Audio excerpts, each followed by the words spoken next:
CTS 두란노 성경 교실 가족 여러분, 한 주간도 평안하셨습니까? 오늘도 여러분과 함께 다니엘서를 통하여서 말씀을 나누게 될 삼본양문교회 정영교 목사입니다. 역시 늘 매일 매주 여러분의 가정에 성령의 기름 부으심과 성부 성자 하나님의 은혜와 복이 차고 넘치기를 주님의 이름으로 소망합니다.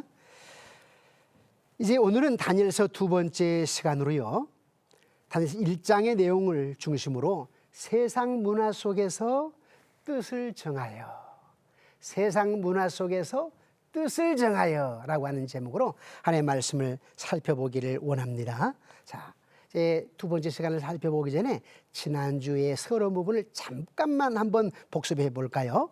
역사를 알면 무엇이 보인다고요? 미래가 보인다. 역사의 쳇바퀴를 돌신 하나님, 이스라엘 역사를 보게 되면 하나님 어떤 분이신지, 그리고 또 우리가 어떻게 하느냐에 따라서 어떻게 역사가 흘러갈 것인지 미래가 보인다. 그런데 그 역사 속에서 하나님은 다니엘의 한 경건 생활, 표준적인 개인의 경건 생활을 제시해 주면서 우리 그리스도인들이 어떻게 살아야 될 것인가 말씀해 주셨다고 그랬죠. 또 하나는 이방 민족뿐만 아니라 하나님의 백성에 대한 미래적인 프로그램을 하나님이 가지고 계신다라고 말씀하셨죠. 이제 오늘 두 번째로 먼저 우리 다니엘서 1장 8절에서 15절 말씀을 함께 읽어보실까요? 좀 길어요. 한번 성경 말씀을 찾아봅시다. 다니엘서 1장 8절에서 15절 말씀입니다. 시작. 다니엘은 뜻을 정하여 왕의 음식과 그가 마시는 포도주로 자기를 더럽히지 아니하리라 하고 자기를 더럽히지 아니하도록 환관장에게 구하니 하나님이 다니엘로 하여금 환관장에게 은혜와 긍휼을 얻게 하신지라. 환관장이 다니엘에게 이르되 내가 내 주 왕을 두려워하노라. 그가 너희 먹을 것과 너희 마실 것을 지정하셨거늘 너희 얼굴이 초췌하여 같은 또래의 소년들만 못한 것을 그가 보게 할 것이 무엇이냐? 그렇게 되면 너희 때문에 내 머리가 왕 앞에서 위태롭게 되리라 하니라. 환관장이 다니엘과 하나냐와 미사엘과 아사랴를 감독하게 한 자에게 다니엘이 말하되 청하오니 당신의 종들을 열흘 동안 시험하여 채식을 주어 먹게 하고 물을 주어 마시게 한 후에 당신 앞에서 우리의 얼굴과 왕의 음식을 먹는 소년들의 얼굴을 비교하여 모아서 당신이 보는 대로 종들에게 행하소서 하매 그가 그들의 말을 따라 열흘 동안 시험하더니 열흘 후에 그들의 얼굴이 더욱 아름답고 살이 더욱 윤택하여 왕의 음식을 먹는 다른 소년들보다 더 좋아 보인지라. 아멘. 여기 유다 나라의 흥망의 복판에 없어서는 안 될 사람이 나옵니다. 누구지요? 다니엘이죠. 여러분, 다니엘이 언제 포로로 끌려갔다고 그랬죠? 네. 주전 605년에 그때 나이는 대략 14, 15세 그런 나이였습니다.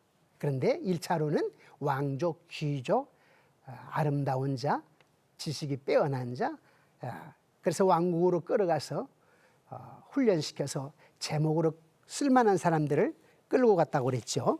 자, 그렇게 끌려가서 70년 동안 다니엘은 포로 생활하고 90세, 대략 90세쯤에 바벨론에서 죽고 돌아오지는 못했습니다. 그런데 여러분, 바벨론 느부갓네살 왕이 다니엘의 세 친구, 즉 다니엘과 다니엘 세 친구를 왕궁에서 3년 동안 학문과 언어를 가르치며 왕이 지정하는 음식과 포도주를 마시겠습니다. 근데 그 정책의 목적이 무엇일까요? 그 느부갓네살의 다니엘과 다니엘 세 친구를 왕궁에서 교육시킨 목적이 뭐예요? 야훼의, 즉 하나님의 개념을 없애버리려고, 이스라엘 문화를 없애버리려고. 먼저 그들은 다니엘과 세 친구의 이름부터 바꾸어버렸습니다. 우리 일제시대 때 창씨 계명과 비슷하지요. 다니엘은 벨드사살로, 하나냐는 사드락으로, 미사엘은 메삭으로, 아샤랴는 아벳느고로 바꿔버렸어요. 그런데 다니엘의 이름의 뜻이 뭔지 아세요? 하나님은 심판자시다. 하나님은 은혜로시다. 미사엘은 하나님 같으신 분이 누구냐? 하나님 같으신 분이 있겠느냐? 그리고 아사랴는 하나님은 돕는 자라. 이런 이름의 뜻을 가지고 있어요. 근데 그 이름을 다 바꿔버렸어요. 그런데 자기들의 자기들의 우상에 관련된 이름으로 바꿔버렸어요. 왜 바꿨다고요? 야훼의 개념, 즉 하나님의 개념을 없애버리고 이스라엘 문화를 없애버리기 위해서. 이름만 바꿨나요? 아니죠. 그들에게 왕의 음식과 왕이 마시는 포도주를 마시도록 특혜 조치를 취했습니다. 근데 그 음식이 어떤 음식이었기에 다니엘과 다니엘 세 친구가 그 음식을, 그 포도주를 마시지 않았을까요? 어떤 음식 같아요? 모세 율법에 금한 음식이 섞여 있겠죠? 재료로. 즉 되새김하지 않는 고기나 날짐승, 비늘이 없는 물고기. 그런 음식이었어요. 그러나 다니엘은 이 음식을 주는 목적도 알았고 이 음식의 재료가 대략 무슨 일을 알았습니다. 그래서 율법에 어긋난 음식인 걸 알았습니다. 레위기 11장 44절에서 47절인데요. 우리 함께 보실까요? 레위기를 찾아봅시다. 레위기 11장 44절 47절. 레위기를 신약 성경에 찾는 분은 없으시겠죠? 네. 레위기 구약 성경 앞쪽에 레위기 11장 44절에서 47절 말씀입니다. 다 찾으셨나요? 그럼 우리 함께 읽어봅시다. 시작. 나는 여호와 너희 하나님이라. 내가 거룩하니 너희도 몸을 구별하여 거룩하게 하고 땅에 기는 길 음식으로 말미암아 스스로 더럽히지 말라. 나는 너희의 하나님이 되려고 너희를 애굽 땅에서 인도하여 낸 여호와라. 내가 거룩하니 너희도 거룩할지어다. 이는 짐승과 새와 물에서 움직이는 모든 생물과 땅에 기는 모든 길 짐승에 대한 규례니 부정하고 정한 것과 먹을 생물과 먹지 못할 생물을 분별한 것이니라. 아멘. 하나님이 이스라엘 백성들에게 이방인들의 우상에게 바친 음식을 먹지 말라고 한 것입니다. 뿐만 아니라 포도주를 마시지 말라. 민수기 6장 3절에 포도주와 독주를 멀리하며 포도주로 된 초나 독주로 된 초를 마시지 말며 포도즙도 마시지 말며 생포도나 검포도도 먹지 말지니라. 다니엘과 다니엘 세 친구는 느부갓네살이 지정한 음식과 포도주는 우상을 섬기며 율법을 저버리게 한다라고 하는 것을 포착했습니다. 알게 되었습니다. 그러나 오늘날 성도들에게는 음식이나 식단에 대한 특별히 주어진 것이 없지요. 바울은 고린도전서 10장 25절 27절에서 이렇게 우리에게 말씀하셨어요. 고린도전서 10장 25절 27절인데요. 우리 한번 읽어보실까요? 화면에도 나오죠. 우리 영상을 보고 한번 읽어봅시다. 시작. 무릇시장에서 파는 것은 양심을 위하여 묻지 말고 먹으라. 이는 먹고 거기 충만한 것이 주의 것임이라. 불신자 중 누가 너희를 청할 때에 너희가 가지고 가고자 하거든 너희 앞에 차려놓은 것은 무엇이든지 양심을 위하여 묻지 말고 먹으라. 음식 금한 게 없습니다. 느부갓네살은 다니엘과 세 친구에게 자기가 주는 포도주와 음식을 먹게 되면 육체적으로나 정신적으로나 완전히 자기의 종이 될 줄 알고 즉 착각한 거죠. 그런데 다니엘과 세 친구가 어떻게 했습니까? 8절에요. 우리 8절 말씀을 본문 다니엘서 1장 8절 말씀을 우리 함께 읽어보실까요? 시작.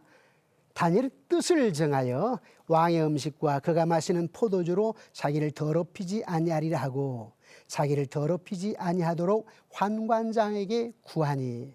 자, 여기에 뜻을 정하였다 그랬죠. 뜻을 정했단 말은 무슨 말입니까? 자기를 더럽히지 않겠다라고 하는 굳은 결심입니다. 로마에 가면 로마법을 따르라는 말이 있죠. 바벨론에 가면 바벨론 사람이 되라. 기회주의자들은 이렇게 말합니다. 또 기회주의자는 적당히 타협합니다. 그러나 그들은 타협하지 않았어요. 하나님의 뜻을 온전히 행하는 것이 삶의 목적인 것을 다니엘과 다니엘 세 친구는 알았습니다. 사랑하는 성도 여러분, 우리가 올바른 신앙을 하면 할수록 문화적인 갈등은 점점점 다가옵니다. 뭐가 다가온다고요? 문화적인 갈등. 뭐 할 때요? 신앙이 깊어지면 깊어질수록, 또 올바른 신앙 생활을 하면 할수록. 세상 사람들은 그래요. 야, 미쳐도 적당히 미쳐라. 직장 생활할 때, 또 사회생활 할 때 그런 말들을 많이 들을 겁니다. 근데 이것으로부터 이기는 방법이 뭔지 아십니까? 오직 하나밖에 없어요. 뜻을 정해야 됩니다. 뜻을 정해야 된다. 그래서 오늘 이 본문 말씀에 다니엘이 뜻을 정하여, 이 말씀이 참 중요합니다. 우리가 뜻을 정하지 않고 살아가면 우리가 어떻게 될까요? 이방 문화에 사로잡히고 맙니다. 그러나 다니엘은 뜻을 정했습니다. 지금 요즘 우리가 세상을 사로잡고 가야 되는데, 세상을 끌고 가야 되는데 혹시 우리가 사로잡힌 거 아닌가요? 교회가 세상에 사로잡힌 거 아니에요? 우리 그리스도인들이 지금 세상에 사로잡힌 것 같지 않습니까? 정치인들에게 사로잡히고, 세상에 사로잡히고, 문화에 사로잡히고. 왜 그렇죠? 그리스도인들이 뜻을 정하지 못했기 때문에, 굳은 결심이 없기 때문에 그렇습니다. 여러분, 다니엘의 신앙 인격을 배울 수 있는 것이 무엇일까요? 자신의 성결을 지키는 신념이 있었다는 것입니다. 여러분, 여러분의 성결을 지키고자 하는 굳은 결심이 있으십니까? 또 다니엘의 신앙 인격을 배울 수 있는 것이 무엇일까요? 지배자에게도 자신의 소신을 담대히 밝히는 용기가 있어야 됩니다. 쭈빗쭈빗 겁내는 게 아니라, 숨는 게 아니라, 교회 안 다닌 것처럼 하는 게 아니라, 사실은 자신의 소신을 담대히 밝히는 용기가 있어야 됩니다. 거절할 수 없는 왕의 명령임에도 불구하고 굳은 신념과 자신의 소신을 담대히 밝히는 용기가 다니엘에게 어떻게 가능했을까? 한번 생각해 보셨나요? 다니엘은 어떻게 그렇게 용기 백배할 수 있었을까? 그것도 하나님의 은혜와 긍휼이 있었기 때문에 그렇습니다. 9절 말씀에 이렇게 말씀하고 있어요. 우리 한번 읽어볼까요? 9절 말씀. 시작. 하나님이 다니엘로 하여금 환관장에게 은혜와 긍휼을 얻게 하신지라. 그래서 우리는 고린도전서 10장 13절 말씀이 생각이 나게 되지요. 어떤 말씀이죠? 사람이 감당할 시험 밖에는 너희가 당한 것이 없나니 오직 하나님 미쁘사 너희가 감당하지 못할 시험 당함을 허락하지 아니하시고 시험 당할 쯤에 또한 피할 길을 내사 너희로 능히 감당하게 하시느니라. 아멘. 자, 여러분, 그러면 뜻만 정하면 모든 것이 잘 될까요? 뜻만 정하면 아닙니다. 그 뜻을 정하여서 그 뜻을 실행해 나가는 과정도 중요합니다. 요즘 시대는 결과가 중요하다고 하는데 우리 그리스도인들은 과정이 참 중요합니다. 과정. 다니엘에게는 이방인 관리라도 높여주는 정중함이 있었습니다. 10절, 12절까지의 다니엘과 환관장의 대화를 통해서 우리가 볼 수 있거든요. 자, 다니엘이 높으신 환관장과 어떤 관계였는지, 즉 하나님의 뜻을 정해놓고 그 실행하는 과정에서 어떻게 살았는지 한번 볼까요? 네. 10절에 12절입니다. 우리 함께 읽겠습니다. 시작. 환관장이 다니엘에게 이르되 내가 내 주 왕을 두려워하노라. 그가 너희 먹을 것과 너희 마실 것을 지정하셨거늘 너희 얼굴이 초췌하여 같은 또래의 소년들만 못한 것을 그가 보게 할 것이 무엇이냐. 그렇게 되면 너희 때문에 내 머리가 왕 앞에 위태롭게 되리라 하니라. 환관장이 다니엘과 하나냐와 미사엘과 아사랴를 감독하게 한 자에게 다니엘이 말하되 청하오니 당신의 종들을 열흘 동안 시험하여 채식을 주어 먹게 하고 물을 주어 마시게 한 후에, 자, 다니엘이 뜻을 정하여 이 문제를 해결해 나가는데 나는 안 먹어. 죽었으면 죽었지 안 먹어. 그런 자세가 아니라 즉 일방적인 자기 주장이나 대립이나 저항으로서 관철시키지 않으려고 했다는 거예요. 우리 이 세상을 살아가면서 이방의 더러운 문화에 접함에 있어서 일방적인 대립이나 주장이나 저항이나 미움이나 증오가 되는 것은 그건 안 됩니다. 우리는 지혜로워야 돼요. 만약 환관장이 다니엘에게 대한 존경심이 없었다면 이런 고약한 녀석을 보아라. 버리장머리 없는 녀석을 보아라. 이거 건방지기 짝이 없네. 그러지 않겠어요? 그래서 왕에게 보고가 하면 어떻게 될까요? 단칼에 죽임을 당하게 됩니다. 여기에 중요한 영적인 사실이 있습니다. 이방 문화권이나 그 하나님 믿지 않는 사람들한테 존귀 여김받는 그리스도인이 돼야 된다라고 하는 사실이에요. 어떻습니까, 여러분? 여러분 가정에서 가족들에게 좀 존귀 여김 받고 계십니까? 회사에서 여러분 동료들에게 상사에게 좀 존귀함을 받고 계십니까? 무시당한 것은 아니시죠? 여러분 인격, 인품, 성품, 행실, 언행, 심사 때문에 말입니다. 우리는 지혜스러워야 돼요. 믿음으로 굳게 서리라라고 뜻을 정하지만 살아가는 과정도 참 중요합니다. 관계가 참 중요하지요. 환관장은 분명히 크리스찬이 아닙니다. 하나님과는 관계 없는 사람이에요. 그러나 다니엘에 대해서 어딘지 아주 호감이 갑니다. 정감이 갑니다. 존경심이 듭니다. 그래서 잠언 3장 3절 4절에는 이렇게 말씀하고 있지 않습니까? 자, 잠언 3장 3절에 4절 말씀 우리 함께 읽어봅니다. 시작. 인자와 진리가 내게서 떠나지 말게 하고 그것을 내 목에 매며 내 마음판에 새기라. 그리하면 너희가 하나님과 사람 앞에서 은총과 귀중히 여김을 받으리라. 인자와 진리가 내게서 떠나지 말게 하라. 그래야 어떻게 된다고요? 하나님과 사람 앞에서 은총과 귀중히 여김을 받는다. 다니엘의 나이가 이쯤인 몇 살이나 됐을까요? 자, 14살, 5살 때 끌려갔다고 그랬어요. 자, 3년 동안 교육을 받았다고 그랬습니다. 그러니까 14살 때 끌려갔으면 17살, 18살 때 끌려갔으면 몇 살이요? 21살. 기껏해야 한 20, 이쪽 저쪽입니다. 17살 정도의 청년인데도 불구하고 이방의 실권자인 환관장의 눈에 참 사람으로 보였다는 거예요. 이게 참 중요합니다. 이방인의 실권자에게 젊은 다니엘이 참 사람으로 보였다. 어떤 성실함, 건실함, 정직함, 신실함이 환관장에 보였다는 것입니다. 평상시 살면서 거짓말하고 교만하고 위선적이면서 우리가 하나님을 위해 산다고 하면 사람들이 뭐라고 하겠어요? 웃기는 소리 하지 말라. 그런 거 아니겠어요? 그리고 무시하고. 하나님은 다니엘의 평상시의 삶을 이용해서 환관장의 마음을 움직였습니다. 환관장도 다니엘에게 정중히 얘기하지 않습니까? 왕의 음식과 포도주를 먹지 않고 채식만 하면 너희 얼굴이 초췌해져서 다른 아이들보다 얼굴이 영 거칠어지면 왕은 그 이유를 물을 거 아니니? 그 이유가 왕이 배정한 음식을 안 먹어서 그렇다면 너 죽는 것은 고사하고 내 목까지 날아간다니까. 그런데 다니엘의 요청이 뭐예요? 그러면 열흘만 한번 시험해 보자. 그러면 열흘만 한번 시험해 보자.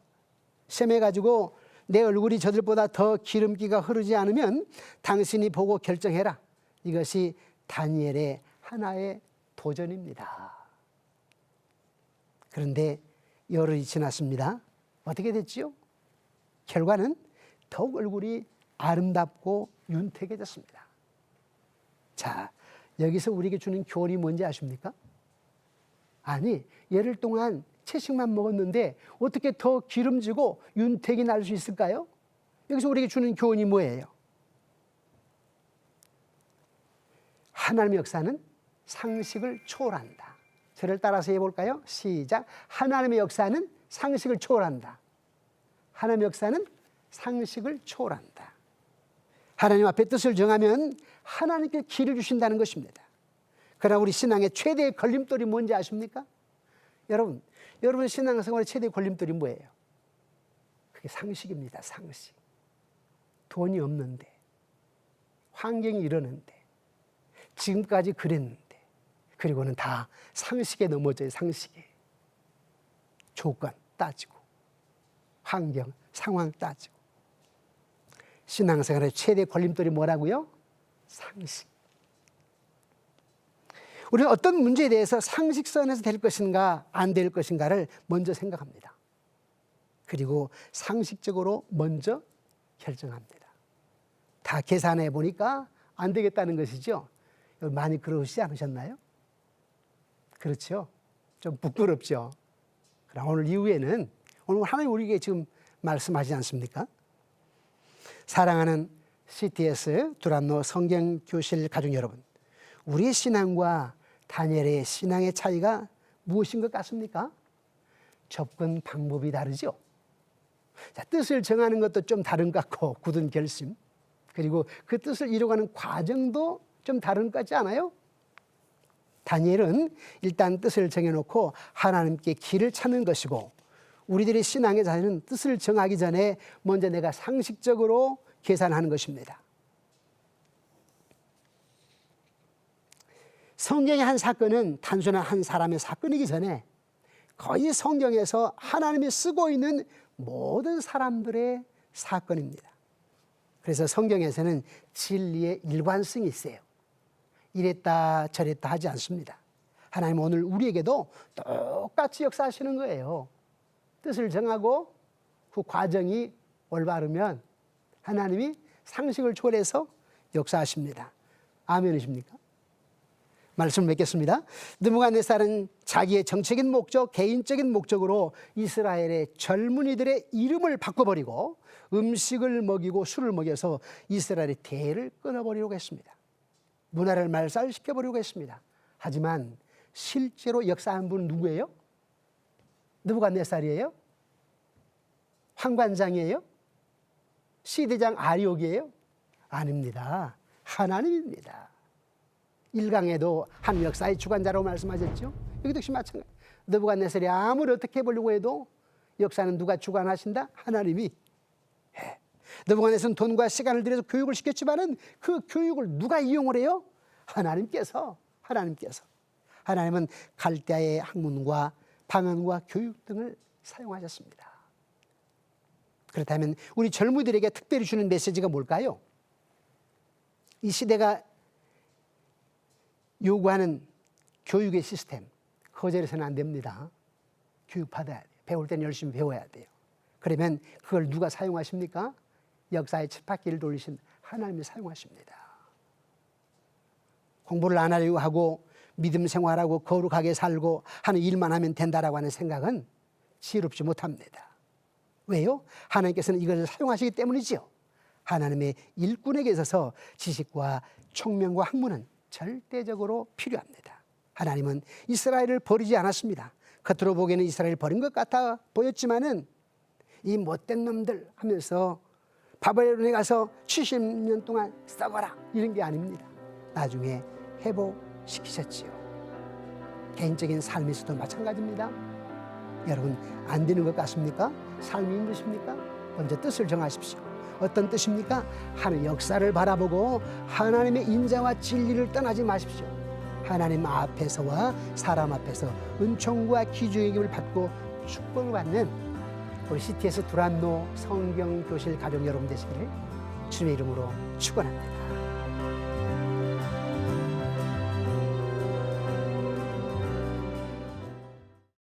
이 프로그램은 CTS 방송가족의 사랑과 후원으로 제작되었습니다. 후원전화 02-6333-1003번, ARS 060-808-1004번으로 전화주세요.